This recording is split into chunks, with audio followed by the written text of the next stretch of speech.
제가 작년 이맘때 한번 또 왔습니다. 올 1년 만에 왔는데 반가운 얼굴들이 너무 많아서 정말 감사합니다.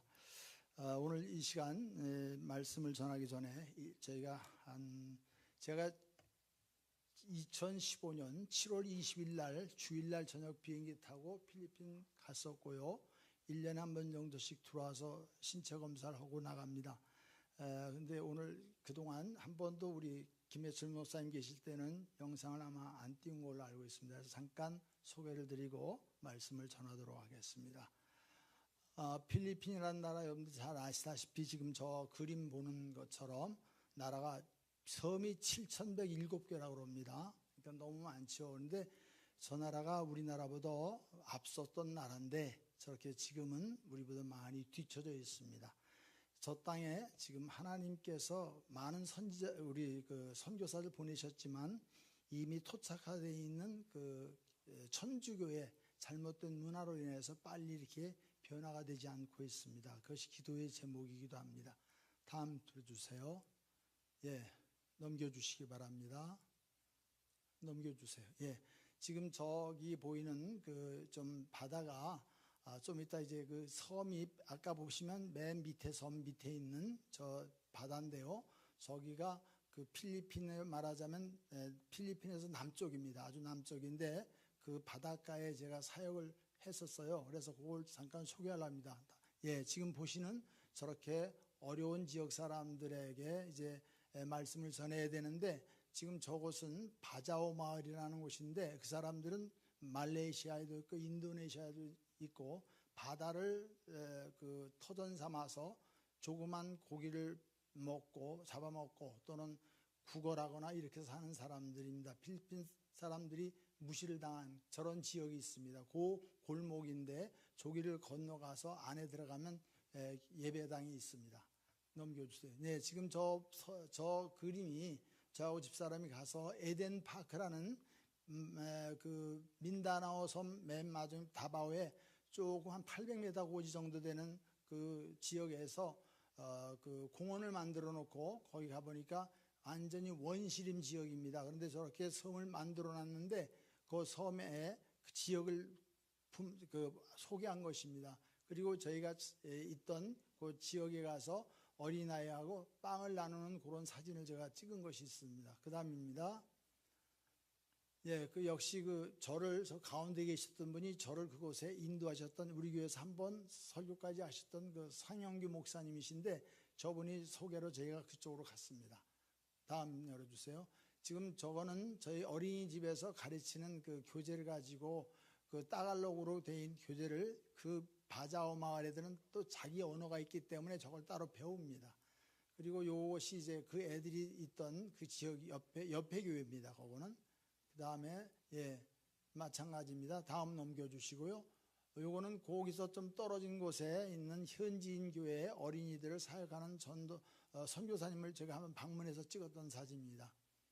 그 다음에 요거는 제가 사는 마을에 그 위험하지 않은 빌리지가 형성되어 있어가지고 가드들이 있고 한 500여 가구 사는데 크리스마스 때 저렇게 추리를 개인 집이 오더라고요. 깜짝 놀라서 제가 한번 찍어놨습니다. 그리고 이제 제가 지금 보는 사진이 저희가 가르치던 어린이집의 말하자면 교실이죠. 근데 외부에서 12월이나 1월 달에 여수에 있는 어떤 초등학교에서 리코더 팀이 매년 와서 애들에게 찬양을 전해주고 또 이렇게 선물을 주고 가는 겁니다. 지금 그 사람들이 선물을 전해주는 모습입니다. 그 다음 계속 마찬가지입니다. 이거 역시.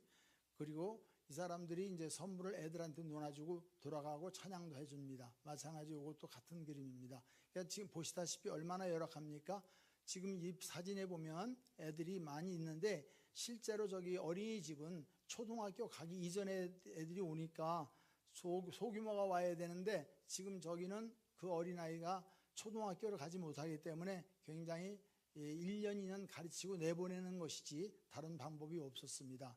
그래서 제가 2년 정도 저걸 사역을 하다가 이거는 그저 우리가 구제하는 것밖에 안 된다 싶어서 이제 접고 이제 학교로 가려고 준비하고 있습니다. 마찬가지입니다. 저 사진도 같고요. 제가 이제 2년 동안을 저 사역을 했습니다. 넘겨주시기 바랍니다. 요거는 제가 있는 곳에서 얼마 떨어지지 않은데 필리핀 우리 GMS 이사들이 세운 신학교입니다. 그 신학교에 저기서 그 GMS 훈련 본부에서 한번 와가지고 저기를 탐방하러 오셨습니다. 그래서 같이 저 장소에서 만나고 저 훈련하는 목사님들도 몇 번 만났습니다. 그리고 요것은 그 필리핀 저희가 있는 섬에서 또 떨어진 조그만 섬인데 제주도의 한 4분의 1 정도 되는 섬인데 그 섬에서 그 지역에 어려운 사람들이 많습니다. 그래서 다른 선교사님들이 저한테 얘기를 해서 같이 저쪽에 쌀을 전달하러 갔습니다. 그 사람들이 쌀을 많이 못 먹고 여러 가지 이제 과일이나 이런 것을 많이 먹는데 우리들이 가서 이렇게 쌀을 나눠줬습니다. 마찬가지 그 지역인데 보면 더워서 어른들도 보면 상의를 탈의하고 이렇게 지내는 경우가 많이 있습니다. 이분도 차에서 지금 물건을 내리는 그 찍혔는데 거기 계신 선교사님입니다. 그리고 여기는 거기서부터 한 80km 정도, 거의 100km 정도 떨어져 있는 제네럴 산토스라고 하는 참치가 많이 나는 항구입니다. 우리나라도 저기서 많이 가져오더라고요. 그 지역에 있는 산족 애들인데 옷이 굉장히 화려하죠. 우리 전에 있던 우리 박 전도사님, 유튜브 담당하는 박 전도사님이 전도사님 저걸 보내주셔가지고 저희 가서 나눴습니다. 그 다음에 넘겨주시기 바랍니다. 그리고 이것은 이제 앞으로 저희가 가서 학생들을 돌볼 그런 학교인데요. 아주 한 학년이 한 클래스는 적은 학교입니다. 지금 저것이 크리스마스 기념 예배를 드리면서 애들이 행사 활동을 하는 것을 찍었습니다. 계속해서 그거 보여주시기 바랍니다. 몇 장 카트를 제가 찍었는데 앞으로 저희 가서 한글도 가르치고 영어를 성경 공부를 할 예정입니다. 그 다음에 요거 마지막 사진인데요. 요거 제가 이제 지난 3월에 작년 9월부터 한글을 가르쳤는데 초등학교 교사들입니다. 마지막 시간 끝나고 나서 사진 한 장 찍자고 해서 찍어서 저기 올려놨습니다. 간단하게 소개해드리고 이제 본문 말씀으로 들어가겠습니다. 감사합니다. 자, 오늘 제가 제목이 좀 믿음을 가진 그 십자가를 진 가정이라는 제목으로 말씀을 나누겠는데요.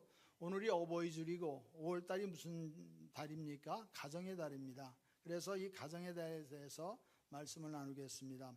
사람들이 많이 행복해지기를 원합니다. 그러나 행복하기 위해서 부지런히 돈도 벌고 힘들어도 지식을 쌓기도 하고 또 열심히 건강도 챙깁니다.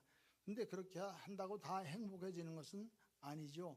많은 물질을 갖고도 불행한 사람이 얼마나 많습니까? 학식이 풍부하고도 행복하지 못한 사람도 많습니다. 그러나 가정과 가족들로부터 행복을 느끼는 사람은 비록 세상적인 여러 가지 조건이 없더라도 가정에서 행복을 느끼는데 제가 간 필리핀 그런 나라가 바로 이런 나라예요. 정말 먹을 것이 없는데도 가정이 굉장히 화목합니다. 제가 볼 때는 어떻게 하면 저럴 수가 있겠는가. 가족이 동기간이 한 7, 8명 될 때가 많은데 그 중에 한두 자녀가 잘 살고 돈을 많이 벌면 그 사람 앞으로 다 모여서 삽니다. 그래서 나눕니다. 그러니까 그 사람들이 우리가 볼 때는 이해가 안 갈 수도 있습니다. 근데 제가 거기서 필리핀 사람들은 가족 중심주의로 사는구나 이렇게 느껴졌습니다. 이렇게 한 사람이 진정한 행복을 느낄 수 있는 최소의 장소가 가정이기 때문에 그만큼 가정이 중요합니다. 또 가정이 있어야 생명도 태어나고 가정이 있어야 교회가 있고 또 이렇게 사회도 있고 국가도 있는 것입니다.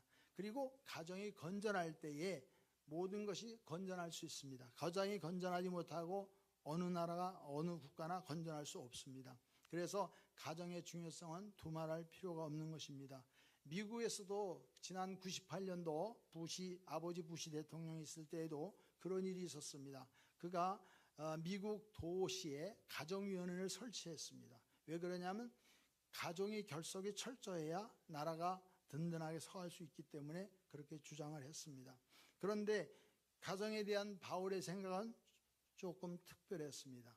가정에 대한 바울의 생각은 어떻게 보면 종말론적인 그런 가정관을 갖지 않았느냐 이렇게 보여집니다. 그래서 그 상황에서 맞게 살도록 주장한 것인데, 종말론적인 가정관을 가졌다는 것은 당시 상황이 굉장히 성도가 신앙을 지키고 살기에 힘들었지 않았느냐 그렇게 보여지기도 합니다. 복음을 전하는 것이 너무나 다급했습니다. 사실상 사도 바울처럼 복음 전하려고 애쓴 사람이 어디 그렇게 쉽습니까? 그런데 그 어려운 여건 속에서 정말로 그는 자기가 섬기던 유대교회를 탈퇴해서 정말로 이방인의 얘기를 들을 정도까지 되면서까지 또 목숨의 위협을 느끼면서까지 복음을 전했던 사람입니다. 그런데 다시 오실 예수님의 재림에 대한 기대감이 컸기 때문에 그 주님에게 초점을 맞췄습니다. 이런 종말론적인 생각 때문에 바울은 독신으로 살았고, 다른 사람들처럼 또 사는 것이 더 자기처럼 사는 것도 더 나을 것이라고 이야기를 했습니다. 고린도전서 7장에 보면 그런 얘기가 나오죠. 그렇다고 바울이 가정의 그 중요성을 소홀히 한 것이 아닙니다. 바울이 가정에 대해서 말한 것을 살펴보면 혈연 중심의 가정보다는 주님의 뜻에 함께 순종하는 믿음의 가정을 그는 주장을 했던 것입니다. 그래서 선한 싸움을 싸우는 믿음의 공동체로서의 가정을 얘기했습니다. 그래서 다시 오실 주님을 망각하고 신앙의 열정을 잃어버리면 안 되니까 현세적이고 인간적이고 세상적인 행복만 추구하는 그런 경향이 있는 성도들에게 마음속에 자리 잡지 못하도록 그는 경고했던 것입니다. 가정이 중요한 것은 분명하지만 그렇다고 그 가정의 행복 때문에 주님의 일을, 주님의 삶을, 주님이 기다리는 일들을 버린다는 것은 안 된다는 것이죠. 그래서 우리가 가정이 전부인 것처럼 여기는 성도들이 많은 시대가 점점 되어지고 있는데, 그래서 우리가 자기 가정의 행복을 위해서 하나님, 신앙생활, 사명, 선교, 봉사 이런 열정 등을 두 번째로 세 번째로 자꾸만 밀어버리는 경향이 그때도 있었다는 것을 알 수 있습니다. 이런 오늘의 현실을 보면서 우리는 주님의 삶을, 우리가 주님께서 산 삶을 다시금 보게 됩니다. 그런데 그렇게 주님 앞에서 성공적인 삶이 무엇이냐, 가정에서도 성공할 수 있는 것을 우리가 이 시간 다시 한번 생각해 봅니다. 그래서 오늘 보면 우리가 가정에서 무엇보다 오늘 나온 인물이 누구죠? 구레네 시몬이라는 인물이 나오죠. 그런데 이 사람은 어떤 사람입니까? 실제로 하나의 저 멀리 아프리카 지역에 살던 사람입니다. 그래서 예루살렘에 가보신 분 아시겠지만 비아돌로로사라는 거리가 있습니다. 예수님께서 재판받으실 다음에 빌라도 법정에서 출발해서 저 골고다 언덕까지 십자가를 지고 가는 그 길을 일컬어서 비아돌로로사라는 거리인데, 지금은 제가 전에 가보니까 두 번 다 갈 때마다 뭘 느낍니까? 장사꾼들이 쭉 있습니다. 그리고 하나의 유대 사람들은 그 수입으로 얻는 예를 들어서 우리가 얘기해서 어디를 여행객들에게 도움만을 받는 그런 것에 만족하고 있죠. 당시 로마법에 보면은 십자가형은 반드시 도시 밖에서 실시하게 되어 있습니다. 그래서 십자가형을 받은 사람은 자신이 달릴 십자가를 짊어지고 그 사형장까지 가는 것입니다. 그 거리가 약 800m인데 우리가 볼 때는 그렇게 먼 거리는 아니죠. 그러나 예수님께서 아마 이 거리는 몇 킬로가 넘게 느껴졌을 것입니다. 왜 그렇습니까? 우선 예수님이 지신 십자가의 크기와 무게가 좀 다를 수 있지만 대략 3m가 넘었다고 얘기하고 보통 무게가 7, 80kg는 나갔을 거랍니다. 그러니까 건장한 청년이 짊어지고도 결코 쉽지 않은 무게인데, 이미 예수님은 그 전날 밤 잠도 못 주무시고 많이 쉴 새 없이 신문을 당하셨지 않습니까? 채찍에 맞아 또 피투성이가 됩니다. 그리고 그 십자가를 지고 간다는 것이 얼마나 힘들겠습니까? 불과 800m지만 평상시 우리가 걸으면 10분 정도 걸리는 길이지만 예수님은 그것을 감당하지 못하셨던 것이죠.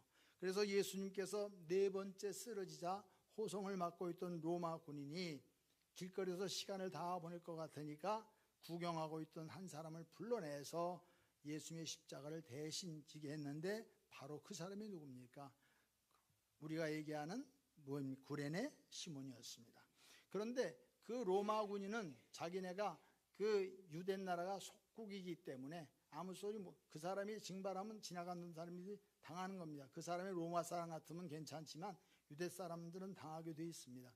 그 구레네 시몬이 그는 북부 아프리카, 요즘으로 말하면 시리아 쪽 사람입니다. 그런데 그도 그 이상 잘 알려진 것은 성경에 없습니다. 근데 구레네는 당시 유대인들이 많이 거주하던 알렉산드리아에서 약 서쪽으로 700km 정도 가는 그런 지역이었습니다. 그래서 그들이 예루살렘에 자신의 회당을 지을 정도로 그렇게 그들이 영향력을 가졌다는 것입니다. 그래서 유월절을 맞기 위해서 흩어져 있던 유대인들이 예루살렘으로 모이죠. 시몬 역시도 유월절을 지키기 위해서 거기 와 있었습니다. 바로 그 유월절에 온 유대와 팔레스틴 그리고 로마 제국을 떠들썩하게 이렇게 했던 형이 집행되고 있는 것을 보게 됩니다. 그래서 그는 그것을 보면서 자기도 모르게 거기에 말려들게 되죠. 그날 예루살렘 거리에는 이른 아침부터 많은 무리의 사람들이 떼를 지어 다녔습니다. 십자가 사용하는 것을 보기 위해서도 많은 사람이 또 모여졌습니다. 그리고 결국은 십자가의 형벌은 아주 중죄인을 처벌하는 형벌이니까 로마 제국의 형벌로서 로마 제국 내에는 십자가 형벌이 없습니다. 그리고 다른 나라에서만 그걸 합니다. 그런데 유대인의 큰 명절을 앞둔 그날 그 끔찍한 십자가형이 집행 중이었는데 잔인하기는 했지만 시몬 역시 다른 사람들처럼 호기심 어린 눈으로 그 장면을 보게 됐던 것이죠. 그래서 그 십자가를 지고 가던 예수님이 힘에 붙여서 너무 집서서 걸어가는 것이 너무 무겁게 보였겠죠. 그런데 로마 군인들은 계속 채찍을 휘두르면서 빨리 가라고 재촉했지만 더 이상 질 수 없는 상태였던 것입니다. 그래서 순간 그 로마 군인은 결국은 구레네 시몬을 불러서 지게 만든 것입니다. 다짜고짜 군중 가운데서 그를 불러내서 내가 대신 예수의 십자가를 지고 가라고 명령합니다. 구레네 시몬은 전혀 준비가 되어 있지 않았죠. 그리고 원하지도 않는 십자가를 이제 군인의 명령에 의해서 지게 된 겁니다. 그렇게 해서 시몬은 예수님과 상관없이 더구나 자신의 의지와 관계도 없이 십자가를 지었습니다. 우리말로 말하면 정말 운 나쁘게 재수없게 걸린 표현을 쓸 수 있겠죠.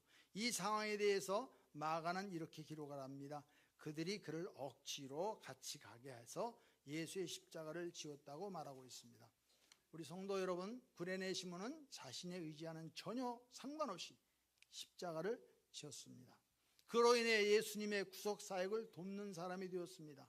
그리고 예수님의 십자가의 죽으심을 가장 가까이 본 사람 중에 하나입니다. 예수님이 십자가 위에서 하셨던 말을 십자가상 7원을 그는 다 기억을 합니다.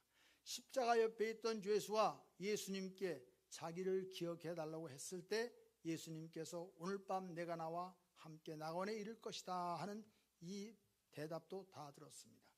태양이 어두워지는 것도 보았고 나중에 백부장이 예수님을 향해서 정말 하나님의 아들이었다고 고백하는 것도 다 듣습니다.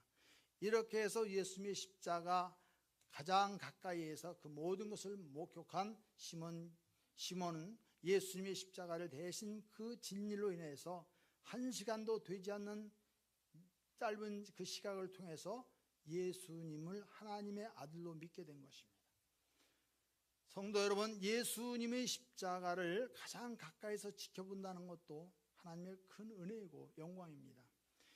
우리 D.L. 무디와 함께 미국의 대부흥을 일으켰던 그 최고의 찬송가 시인이 있습니다.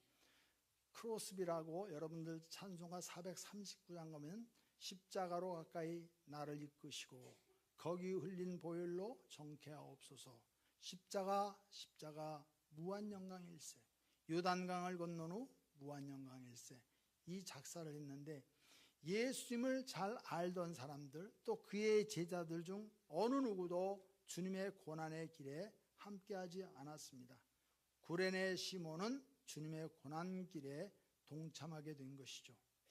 주님의 십자가를 짐으로써 시몬이 받은 복은 그것뿐이 아닙니다. 그 후 시몬은 아주 대단한 성도의 삶을 살았다는 것을 알게 됐습니다. 우리가 로마서 16장이 말하는 대로 보면 1절부터 보면 그의 부인과 아들들이 초대교회에서 아주 중요한 인물들이 된 것을 쭉 나열하고 있는데, 시몬이 6월절에 예루살렘에 왔다가 예수님의 십자가를 대신 짊어진 일이 그의 삶의 전환점이 된 것이죠. 그가 만난 예수님을 가족들에게 전해서 그들을 주님의 교회에 신실한 일꾼으로 만들었다는 것을 볼 수 있습니다. 그가 진정한 신자의 삶을 살게 되었다는 것은 충분히 짐작이 가는 것입니다. 이렇게 시몬은 십자가를 통해서 예수님을 믿게 되었고 부인들과 자녀들에게 복음을 전하고 아프리카 최초의 크리스찬 가정이 되었습니다. 그러니 우리가 비록 얼떨결에 지는 십자가라 할지라도 십자가를 지는 것은 하나님의 놀라운 복의 지름길인 것을 알 수 있습니다. 그러므로 십자가 지기를 우리가 피할 것이 아니라 우리는 자원해서 제할 것입니다. 그리고 두 번째는 아내의 십자가를 우리가 생각할 수 있습니다. 남편의 십자가와 아내의 십자가 뭐가 다르겠습니까마는 로마서 오늘 16장 13절의 말씀입니다. 구레네 시몬 가정에서는 가장의 십자가, 남편의 십자가만 있었던 것이 아니라 이제는 초대교회에서 더 유명하고 널리 알려진 사람 시몬보다 그의 아내였습니다. 우리 옛말에 청출어람이라는 사자성어가 있죠. 비록 이건 뭡니까? 남편을 통해서 예수를 믿게 됐지만 남편보다 더 주님과 교회를 위해서 충성한 여인이 되었습니다. 세상에는 단순히 아내나 어머니로 살아가는 여인들이 많죠. 남편이 유명하면 누구누구의 아내, 아들, 딸이 유명하면 누구누구의 엄마, 이런 식으로 어머니로 불리지 않습니까? 그렇다고 해서 그들은 자신의 이름을 드러내기를 원하지도 않고, 이 땅에 사는 아내나 어머니는 대부분 가족을 위해서 많이 희생을 하는 것으로 오히려 보람을 느끼는 분들이 많습니다. 목회자 역시 자신을 내세우지 않고 수고하는 이러한 분들로 인해서 목회의 활력을 얻습니다. 그리고 그 중에는 남성보다는 여성들이 더 많습니다.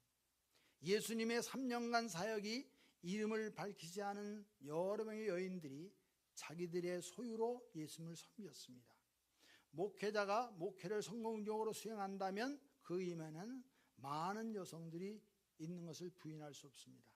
기도에 헌신하는 분들, 물질로 헌신하는 분들, 또 육체적인 노동으로도 헌신하는 분들 다수입니다. 그래서 이런 헌신적인 목회를 돕는 분들 때문에 유지가 되죠. 그런데 오늘 본문에서 바울은 한 여인을 어머니라고 불렀습니다. 바로 이 사람이 루포의 어머니입니다. 즉 로마서 16장에는 바울이 평소 고맙게 여기던 사람들의 이름을 쭉 나열하고 있죠. 교회와 복음을 위해서 함께 수고한 동역자의 이름, 그리고 주님의 복음이 로마를 넘어서 세계로 뻗어갈 것을 위한 복음의 세계화의 일꾼들의 이름이 쭉 기록이 되어 있습니다. 그들 이름 중에 루포의 어머니가 있다는 것은 아주 의미심장한 얘기죠. 그 루포의 어머니는 누굽니까? 오늘 마가복음 15장 21절에 보면 알렉산더와 루포의 아버지 구레네 사람 시몬이 나오는데 이 사람의 부인인 것입니다. 로마서 16장에 나오는 루포의 어머니는 곧 구레네 시몬의 부인이라는 것에 대해서 다른 의의를 달지 않습니다. 이 루포의 어머니는 바울 사도에게 초대교회에서 아주 특별한 사람입니다.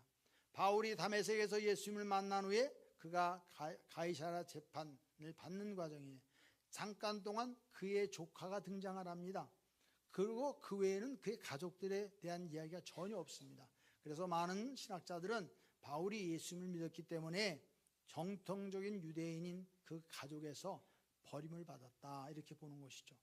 바울은 정말 외롭게 사역을 했죠. 그런 바울에게 친가족처럼 어머니처럼 챙겨주고 도와준 사람이 바로 루포의 어머니라고 오늘 본문은 소개하고 있습니다. 루포의 어머니는 바울에게 영적인 어머니요, 바울을 위해서 생명 걸고 기도해주는 어머니요, 복음을 위해서 자신의 생명마저도 아끼지 않는 희생의 어머니입니다. 바울이 낙심할 때 용기와 소망을 주고 격려해줬던 어머니, 그리고 물질적으로 넉넉지 못했던 바울에게 물질적인 필요를 채웠던 어머니입니다. 성도 여러분, 목회자가 주의 교회 안에서 특정한 분을 지칭해서 내 어머니라고 부르는 것이 쉽겠습니까? 도리어 목회의 걸림돌이 될 수 있는 일입니다. 그런데 오늘 본문에서 바울은 루포의 어머니를 내 어머니라고 부르고 있습니다.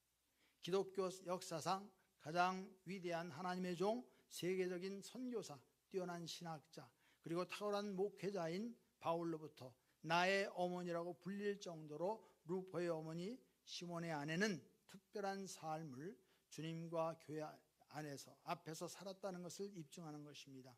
이렇게 시몬의 아내는 남편의 뒤를 이어서 자신도 십자가를 진 것이죠. 교회를 섬기는 십자가, 사역을 섬기는 십자가, 성도들의 어머니가 되는 십자가, 여러 가지 십자가 우리에겐 있는 것입니다. 사랑하는 성도 여러분, 특히 여성도 여러분, 여러분의 신앙과 삶이 바로 이 루포의 어머니처럼 되기를 바랍니다. 교회와 목회자와 성도들의 영적인 어머니가 되시기를 바랍니다. 그들을 위해서 목숨 걸고 기도하는 기도의 어머니가 되시기 바랍니다.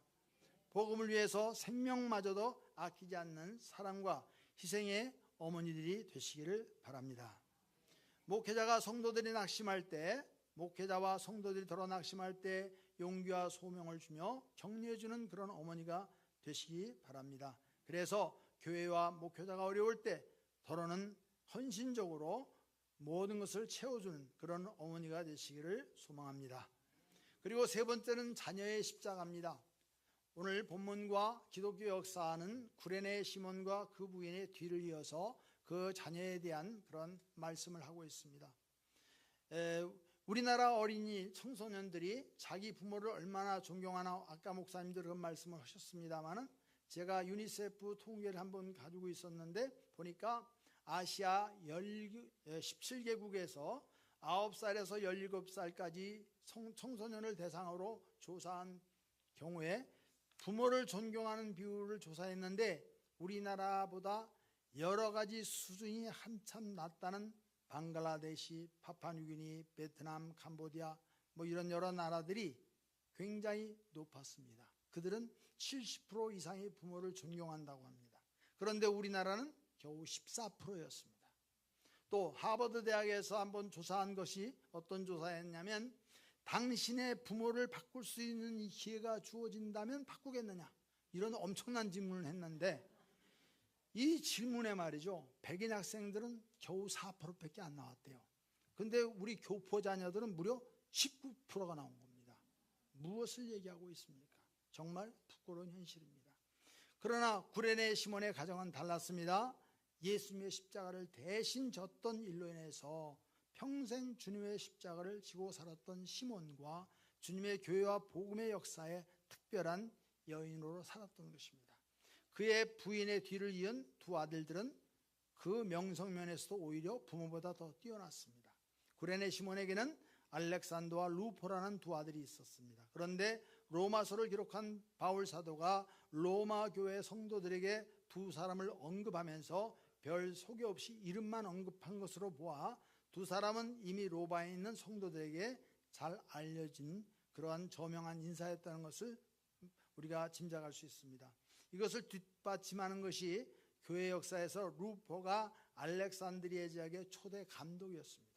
그것을 말하고 있습니다. 그런데 성도 여러분, 시몬의 두 아들이 초대교회에서 아주 중요한 사람이었던 것은 그 아버지나 어머니의 후광을 입어서라기보다도 본문을 보시면 주 안에서 택하심을 입은이라는 표현이 나오죠.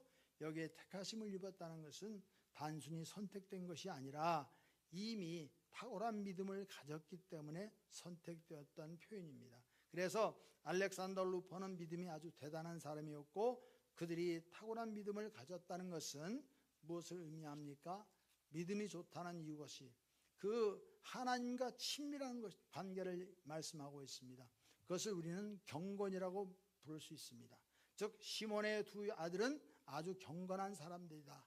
우리가 성경에서 보면 에녹같이 하나님과 동행하다가 이 땅에서 하나님께 가는 사람도 있지 않습니까? 그런 삶은. 그리고 믿음이 좋다는 것은 그 삶이 선하고 아름답고 다른 사람들을 잘 섬기며 봉사하는 사람 것으로 우리가 드러납니다.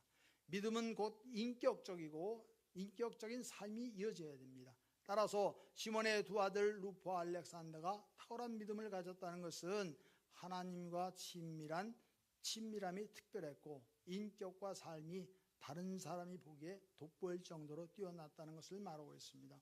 그들은 초대교회의 핵심적인 사역자가 될 수 있었습니다. 그런데 루포가 알렉산드리아 초대 목회자가 되었다는 것은 무엇을 의미합니까?